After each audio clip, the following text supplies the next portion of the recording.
नमस्कार, मैं संदीप यादव। आज मैं बात करूंगा बहुजन नायक बाबू जगदेव प्रसाद की। बाबू जगदेव प्रसाद को बिहार लेनिन कहा जाता है, लेकिन हकीकत में वो बिहार के लेनिन ही नहीं, बिहार के असली मार्क्स भी थे। क्योंकि लेनिन ने तो मार्क्स के विचारों को आगे बढ़ाया सर्वहारा के उत्थान के लिए, लेकिन बाबू जगदेव प्रसाद बिहार के शोषितों के सिद्धांतकर्ता और उसको व्यवहार में लाने वाले कार्यकर्ता भी थे। उन्होंने शोषितों के उत्थान का सिद्धांत भी बनाया जो मार्क्स ने काम किया था। कार्ल मार्क्स ने यह कहा कि बेस जो है वो सुपर स्ट्रक्चर को डिसाइड करता है, और मजदूरों के उत्थान के लिए उन्होंने विचार दिए। वही काम बाबू जगदेव प्रसाद ने बिहार में और भारत में शोषितों के उत्थान के लिए किया। उस हिसाब से बाबू जगदेव प्रसाद एक सिद्धांतकार हुए और शोषितों के सिद्धांतकार हुए। उन्होंने सिद्धांत दिया कि 100 में 90 शोषित हैं, 90 भाग हमारा है। उन्होंने नारा दिया और उस नारे में ही सिद्धांत था कि सामाजिक न्याय होना चाहिए भारत के वंचितों के साथ। उन्होंने तमाम बातें की। उस हिसाब से वो सिद्धांतकार हुए, कार्ल मार्क्स हुए, और कार्ल मार्क्स के चेले थे व्लादिमीर लेनिन, व्लादिमीर इलियविच लेनिन, जिनका जन्म रूस में हुआ था और जिन्होंने बोल्शेविक क्रांति में हिस्सा लिया। बोल्शेविक वो लोग थे जो मेजॉरिटेरियंस के रूप में जाने जाते थे और जिन्होंने मार्क्स की विचारधारा को आत्मसात किया। दुनिया का पहला कम्युनिस्ट देश बना रूस बोल्शेविक्स की क्रांति के बाद, जहां कम्युनिस्टों का शासन हुआ, और लेनिन को सर्वहारा का एक महान नेता कहा जाता है। क्यों बाबू जगदेव प्रसाद को उस सर्वहारा के महान नेता के नाम से जोड़ा जाता है? जो काम बिहार में बाबू जगदेव प्रसाद ने किया, वही काम लेनिन ने रूस के लिए किया था। लेनिन इस रूस की क्रांति में जार के खिलाफ नहीं कूदते अगर उनके भाई की हत्या नहीं कर दी जाती, वो भी एक झूठा आरोप लगा के कि वो एक बड़े नेता को मारने की साजिश कर रहे थे या उसमें शामिल थे। लेनिन उस क्रांति में कूदे और बहुत कम उम्र में मर गए लेनिन, लेकिन वो पूरे रूस की मुक्ति का उन्होंने एक की जमीन तैयार कर दी। वही काम बाबू जगदेव प्रसाद ने पूरे बिहार में किया। बिहार एक सामंती प्रदेश के रूप में भारत में जाना जाता है। बिहार की धरती क्रांति की धरती रही है। बिहार के एक गांव, बिहार के जहानाबाद जिले के कुरहारी गांव में जन्म हुआ था बाबू जगदेव प्रसाद का। जन्म हुआ फरवरी 2, 1922 को। आज उनका शहादत दिवस है। आज ही के दिन सितंबर 5, 1974 को उनकी गोली मारकर हत्या कर दी गई थी। गोली इसलिए मारी गई थी क्योंकि उनके जो विचार थे वो शोषकों के दिलों में चुभ रहे थे। उनको लग रहा था कि अगर ये व्यक्ति ज्यादा दिन जीवित रहेगा तो बिहार में मुक्ति का सबसे बड़ा आंदोलन खड़ा कर देगा और सबसे बड़ा नेता बन जाएगा। बाबू जगदेव प्रसाद केवल बिहार के लेनिन ही नहीं थे, बिहार के पेरियार भी थे, मार्क्स भी थे, महात्मा फुले भी थे। कारण यह है कि उन्होंने कई लेवल पर, हर लेवल पर, चाहे वो सांस्कृतिक, सामाजिक या फिर आर्थिक मिशन रहा हो, हर लेवल पर काम किया। वो एक मेधावी छात्र भी थे। उनका जो राजनीतिक जीवन था उसमें वो ज्यादा प्रभावित थे चंद्रदेव प्रसाद वर्मा से, वो प्रभावित थे राम मनोहर लोहिया से।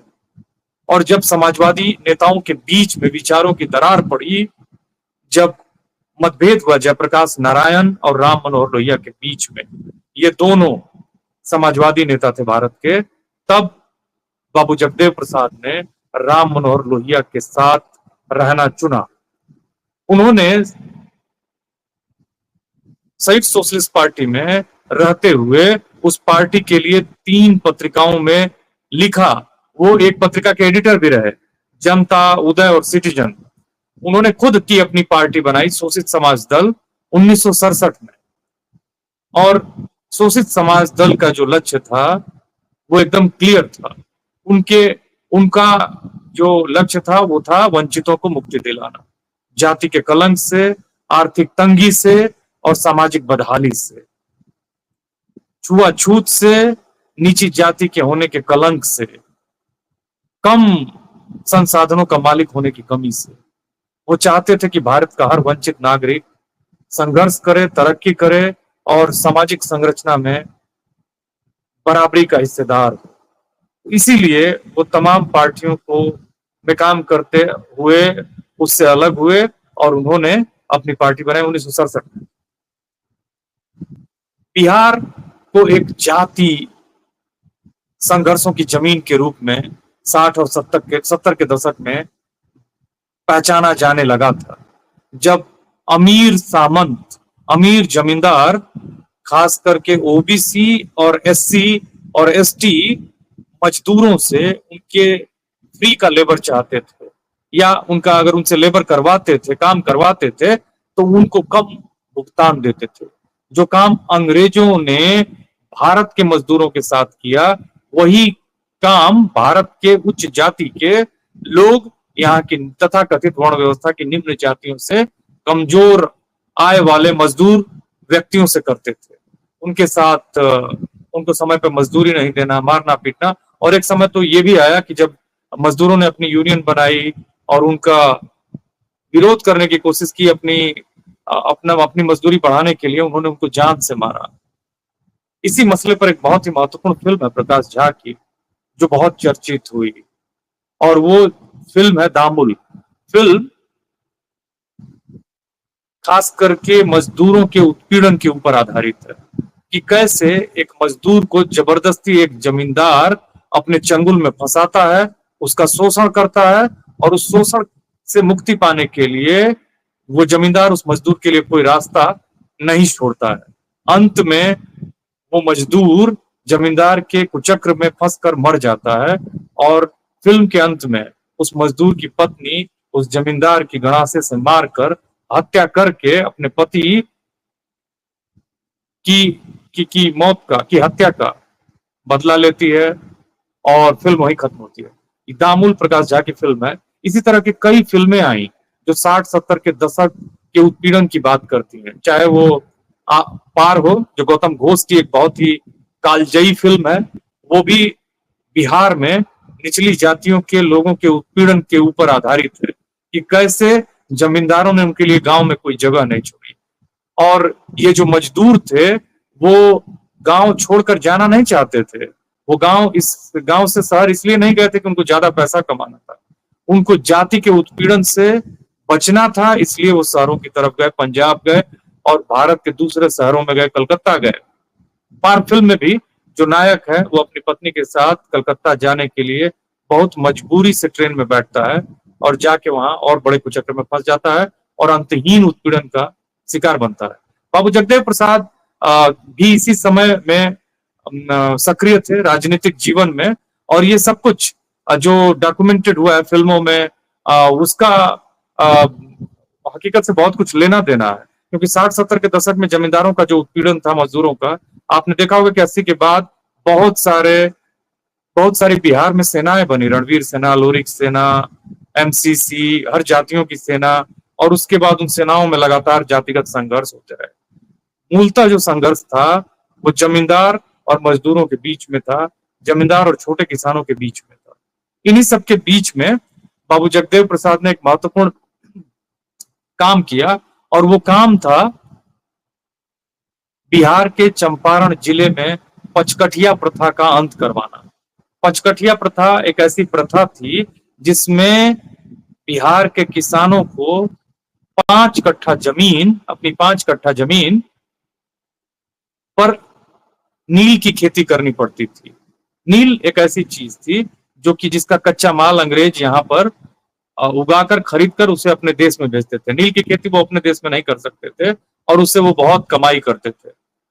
लेकिन सबसे बड़ी दुर्दशा ये थी कि अंग्रेज जबरदस्ती कहते थे कि किसानों को 5 कट्ठा जमीन अपनी खाली रखना पड़ेगा, जबकि किसान उसमें बहुत सारी अनाज वाली फसलें उगाकर अपनी स्थिति सुधार सकते थे। लेकिन अंग्रेजों ने सिस्टम बना दिया था, इसकी वजह से उनको उस पर नील की ही केवल खेती करनी पड़ती थी, और अंग्रेजों को कच्चा माल, नील का जो माल था, इंडिगो का प्लांटेशन और इंडिगो, वो सस्ते दाम में बेचना पड़ता था, और वो अंग्रेज उसको अपने देश में ले जाके फिनिश्ड प्रोडक्ट बना के महंगे दामों में बेच के लाभ कमाते थे। और यहाँ का मजदूर लगातार शोषित होकर आत्महत्या करने को मजबूर था। इसी के खिलाफ बाबू जगदेव प्रसाद ने भी आवाज उठाई, एक बड़ा आंदोलन किया, और इस आंदोलन का ही परिणाम था कि अंत में कठिया प्रथा को अंग्रेज सरकार वापस लेने पर मजबूर हुई, और उन्होंने 5 कट्ठे जमीन की जगह पे 3 कट्ठा जमीन नील की खेती के लिए सुरक्षित करवाया। हालांकि इस कुप्रथा या इस सिस्टम के खिलाफ विवाद में 1917 में भारत का पहला सत्याग्रह या आंदोलन हुआ, जिसे महात्मा गांधी ने किया। मोतिहारी के ही एक किसान थे राजकुमार शुक्ला, जिन्होंने महात्मा गांधी को पत्र लिखकर बुलाया, बिहार में बुलाया। गांधी 1915 में अफ्रीका से लौट कर आए थे, और उनकी काफी चर्चा थी, क्योंकि उन्होंने अफ्रीका में भारतीयों के अधिकार के लिए एक लंबी लड़ाई लड़ी, कई सारे आंदोलन किए, और वहां वो एक सफल नेता के रूप में उन्होंने अपने आप को स्थापित किया। लेकिन भारत में जो पहला सत्याग्रह या एक तरह का नॉन वायलेंस जो आंदोलन था गांधी का, वो बिहार में ही नील की खेती के खिलाफ था, और उसी का परिणाम रहा कि बहुत सारे नेताओं ने उनका साथ दिया, और उस साथ की वजह से अंत में महात्मा गांधी सफल रहे, और सफलता के बाद अंग्रेजों ने उस 3 कठिया प्रथा को भी खत्म कर दिया। तो ये मैंने ये नींव में थे बाबू जगदेव प्रसाद, और सफलता बाद में बहुत सारे दूसरे नेताओं को मिली। लेकिन बाबू जगदेव प्रसाद एक बहुत ही क्रांतिकारी व्यक्ति थे। उनका नारा जो था वो साफ था, उनको ये क्लियर मालूम था कि जो 90% शोषित लोग हैं उनके साथ न्याय होना चाहिए। 10% लोगों का 90% रिसोर्सेज पे कब्जा था, और वो अभी के भारत में भी कंटिन्यू है लगातार। और वो कहते थे कि 100 में 90 शोषित है, 90 भाग हमारा है। वो कहते थे जब तक 90 भाग नहीं मिलेगा तब तक न्याय नहीं होगा। और महात्मा गांधी ने उसके तुरंत बाद गुजरात के खेड़ा में भी एक सत्याग्रह किया, आंदोलन किया, और वहां भी मुश्किल यही थी कि टैक्स बहुत ज्यादा था खेड़ा में जो किसान खेती करते थे। तो ये तो खेड़ा के सत्याग्रह की बात है, लेकिन बाबू जगदेव प्रसाद ने वंचितों के लिए क्या किया? बाबू जगदेव प्रसाद ने वंचितों के सम्मान की लड़ाई लड़ी, डिग्निटी की लड़ाई लड़ी। उन्होंने मजदूरों से कहा कि अपने बच्चों को आप शिक्षित बनाइए और संघर्ष करिए, आपको लड़ना होगा अपने अधिकारों के लिए, नहीं तो आपको कुछ नहीं मिलेगा। उनका नारा था justice, equality, liberty, equality, fraternity, वो सेम जो फ्रेंच रेवोल्यूशन का नारा था। जस्टिस और इक्वालिटी के बिना भारत में समता स्थापित नहीं हो सकती, ये बाबू जगदेव प्रसाद जी का मानना था। जैसे कि मैंने आपको बताया कि उनका नाम लोग बिहार के लेनिन, उनको बिहार के लेनिन के रूप में जानते हैं, लेकिन लेनिन के रूप में क्यों? मैंने बताया कि वो लेनिन ही नहीं, मार्क्स भी थे। लेनिन के रूप में इसलिए जानते हैं कि लेनिन ने भी वही काम रूस में किया था। मैंने बताया था शुरुआत में परिचय के दौरान कि लेनिन के बड़े भाई जो उससे कुछ साल बड़ा था, उसके ऊपर आरोप लगा कि वहां के जार थर्ड अलेक्जेंडर के खिलाफ उसका भाई साजिश कर रहा था, और उसमें उसको मौत की सजा हुई, उसको मार दिया गया, और उसकी वजह से लेनिन उस आंदोलन में कूदा और रूस में क्रांति हुई। बोल्शेविक दल ने रूस में एक क्रांति की, रशियन रेवोल्यूशन हुई रोमानोव डायनेस्टी के खिलाफ। और 3 महत्वपूर्ण बातें हुई। एक तो जो रूस का प्रथम विश्व युद्ध में जो रोल था उसे खत्म करवाया बोल्शेविकों ने, उनकी मांग भी यही थी। दूसरी बात थी जो बिहार में भी थी कि जो जमीन है उसका रीडिस्ट्रीब्यूशन हो, क्योंकि रूस में भी उसी तरह से बड़े बड़े जमींदार थे जैसे बिहार में। और अगर भारत में जमींदारी का इतिहास देखें तो भारत में जो रूलर थे इन बिहार के सामंतों से पहले, वो मुगल थे, और मुगल के बाद अंग्रेज आए। तो ये जमीन उन जो तथाकथित बिहार के जमींदार थे उनकी भी नहीं थी, क्योंकि ये उनके साथ काम करते थे। इन्होंने उन जमीनों को अपने हिसाब से मैनेज कर लिया कई मामलों में। तो ये जो जमींदार थे उत्तर भारत के, इनके पास इन्होंने ये नियुक्त किए गए थे मुगलों द्वारा या फिर अंग्रेजों द्वारा लगान वसूलने के लिए। लेकिन जब देश आजाद हुआ, अंग्रेज चले गए, तो उन्होंने माने कौड़ियों के दाम में उन जमीनों को उनसे खरीद लिया या फिर अपनी उस तरह से पेपर बनवा लिए और ये उन जमीनों के मालिक हो गए। यही मांग थी रूस में। दक्षिण भारत में और उत्तर भारत में दो बहुत ही महत्वपूर्ण अंतर थे। दक्षिण भारत में रैयतवारी प्रथा थी, जहां छोटी जोत का किसान भी अपनी जमीन का मालिक होता था। हाँ, वो अलग से टैक्स जरूर देता था सरकार को, लेकिन यहाँ जो था, उत्तर भारत का जो किसान था, उसकी जमीन नहीं होती थी और जमीन की जो आय होती थी वो उससे जमींदार कलेक्ट करता था और वो आगे अपने राजाओं को पहुंचाता था। तो ये अंतर था रैयतवाड़ी और जमींदारी में, ये एक बेसिक अंतर था। और जमीन एक बहुत बड़ी समस्या थी, ये रूस में भी थी। तो जो बोल्शेविक क्रांति हुई, जो रशियन रेवोल्यूशन हुआ 1917 का, उसमें लेनिन ने ये दूसरी बहुत ही महत्वपूर्ण मांग रखी थी कि जमीनों का बंटवारा हो। और यही मांग बाबू जगदेव प्रसाद की भी थी कि कोई यहाँ जमीन लेके पैदा नहीं हुआ है, जमीनों का बंटवारा होना चाहिए किसानों के बीच में, तभी भारत में न्याय स्थापित हो पाएगा, बिहार में न्याय स्थापित हो पाएगा। और तीसरी जो मांग थी लेनिन की रूस में, वो ये थी कि जो फैक्ट्रीज हैं उनका जो कंट्रोल है, नियंत्रण है, वो मजदूरों को दिया जाए।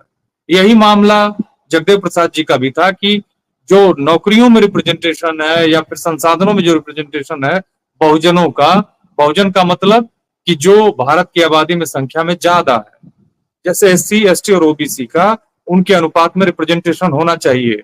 सेम वैसी ही बातें तीसरी बात कही थी बाबू जगदेव प्रसाद ने एजुकेशन और हेल्थ केयर की।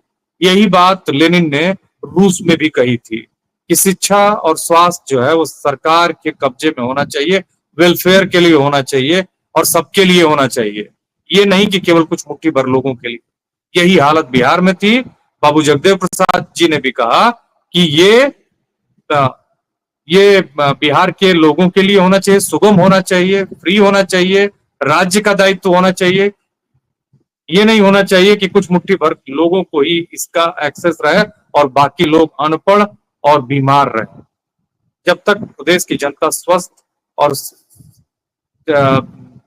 शिक्षित नहीं होगी, तब तक वो अपने भले के लिए चिंतन नहीं कर सकती और बिना चिंतन के एक समाज प्रगति नहीं कर सकता है।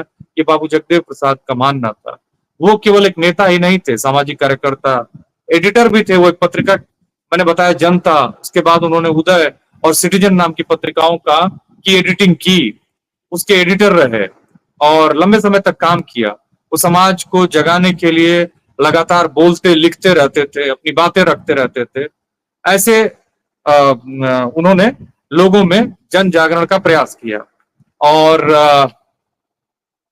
उनको, जैसा मैंने बताया कि 5 सितंबर 1974 को जब वो जहानाबाद में एक जनसभा को संबोधित कर रहे थे, तो लोगों ने जानबूझकर उनकी गोली मारकर हत्या कर दी। लेकिन उससे पहले वो बिहार में बहुत बड़ी बहुजन जागरण की नींव रख कर जा चुके थे या रख चुके थे।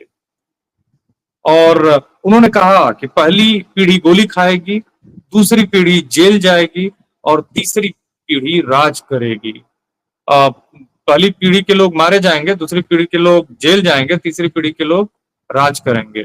मतलब उन्होंने ये कहा कि संघर्ष ही जीवन का नारा है, संघर्ष करिए और आप हर आप अपना हिस्सा जरूर लेकर रहेंगे। तो आज के दिन जब भारत में इनइक्वालिटी और प्रेस की लिबर्टी नहीं है वंचित जातियों की, अभी भी जो बाबू जगदेव प्रसाद की फाउंडेशन रखी गई थी, जिसकी वजह से मंडल कमीशन बना, बाबू जगदेव प्रसाद उसमें सक्रिय थे और उसमें बहुत ही महत्वपूर्ण रोल था उनका।